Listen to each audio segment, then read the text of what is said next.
Today, we are jumping into one of history's most dramatic and honestly wildest turnarounds. The story of a man who went from being a faith's #1 enemy to its greatest champion. It's an absolutely radical transformation, and it's all laid out for us in the book of Acts. You know, to the very first followers of Jesus, the name Saul of Tarsus would have sent a chill down their spine. This guy wasn't just some opponent who disagreed with them. No, he was a brilliant, driven, and absolutely relentless persecutor, and he was dead set on tearing their movement apart, piece by piece. So, that brings us to the big question, right? How does a man so fiercely committed to destroying a faith suddenly become the single most important person in spreading it all over the world? Well, the answer lies on a journey that changed absolutely everything. Okay, so let's get into it. To really get the scale of this transformation, you first have to understand the man himself. Saul wasn't just some hired muscle. He was a serious operator, with power, with brains, and a mission that he truly believed came straight from God. So when Saul went to Damascus, he was carrying these so-called letters of recommendation. But don't let the name fool you. These were not like a reference you'd put on a resume. In the Roman world, a letter from someone like the high priest was a serious instrument of power. It was basically an official warrant, giving Saul the full authority of the religious establishment to do what he came to do. And when you look at his resume, wow. This guy was an absolute intellectual heavyweight. He was trained by Gamaliel, one of the most respected teachers of that era. He was a rising star, well-connected, and he knew the scriptures inside and out.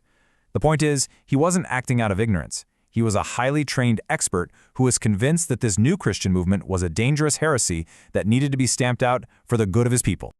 So, with his official authority in hand and this burning zeal in his heart, Saul heads out for Damascus to continue his crackdown. And this trip, it wasn't just a casual stroll. It was a clear sign of his absolute dedication to the cause.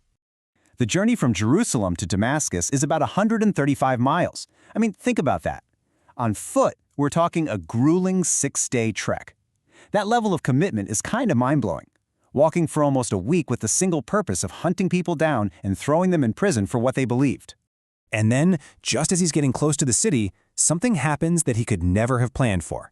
A blinding light, way brighter than the desert sun, just erupts from the sky and engulfs him and his whole party, stopping them dead in their tracks. Now this right here is the whole ball game. This wasn't just some weird weather event. For a man like Saul, who lived and breathed the scriptures, this was a theophany. It was the Shekinah, the visible, radiant glory of God himself. We are talking Moses at the burning bush level stuff. Saul would have known in an instant. He was in the direct presence of God. He hits the ground and a voice calls out to him, saying his name twice, which in the Hebrew tradition always means something hugely important is about to happen. And the question it asks must have just shattered his entire reality. Why are you persecuting me? In that one single moment, Saul realizes that the Lord he thought he was defending is the very one he's been attacking. The people he's been hunting are so connected to Jesus that hurting them meant he was hurting Jesus himself. And this encounter it breaks him. The proud, authoritative persecutor is completely gone, and in his place is a man who is blind, totally helpless, and now forced to rethink his entire life's purpose from square one. And the next 3 days perfectly illustrate this total reversal. First, he's struck blind. I mean, you can't get a more powerful symbol of his spiritual blindness than that. Second, the man who marched to Damascus to lead prisoners out now has to be led into it by the hand like a child. And finally, for 3 days, no food, no water, he just fasts and prays, as the entire foundation of his life has to be torn down and rebuilt. Now, while Saul is praying, God is working the other side of the story. He gives a vision to a local disciple named Ananias, telling him to go find Saul. These paired visions are so significant because they serve as a kind of divine confirmation. It shows both men this wasn't just a weird dream or heat stroke. No, this was a coordinated, deliberate plan from God, confirmed by 2 different people who had never met. Ananias is, as you can imagine, absolutely terrified. He knows exactly who Saul is and what he's in town to do. But he obeys God, he finds this blind man, and the first words out of his mouth are just astonishing.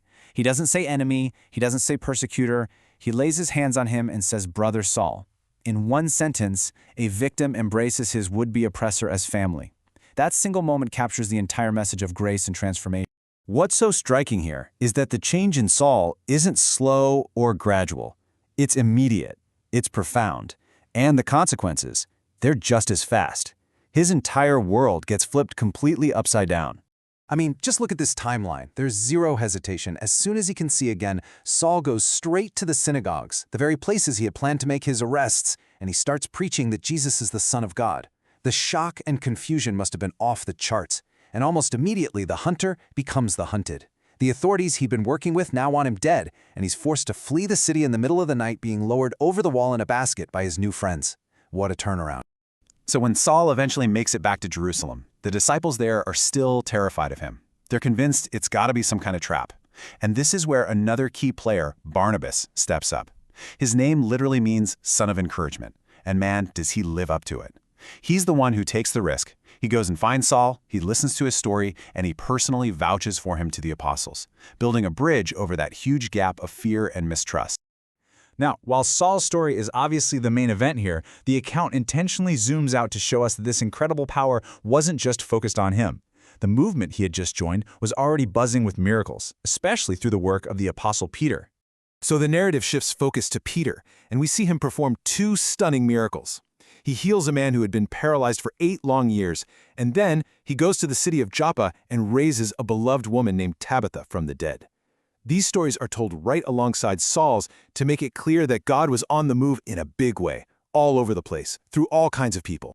And then, tucked away at the very end, there's this seemingly small detail that is actually a huge deal. After the miracle with Tabitha, Peter stays at the house of a guy named Simon, who's a tanner. Now, for a devout Jew at that time, this was a big cultural no-no. Tanning involved working with dead animals, so it was considered a ritually unclean job. For Peter to stay in this man's home shows that he was already starting to push past some of the strict religious and cultural boundaries. And that little detail is the perfect setup for where the story is going next. Peter is already pushing boundaries. He's breaking these smaller rules. So, what's going to happen when he's asked to break the biggest, most important one of all? Well, that question is a cliffhanger for another time.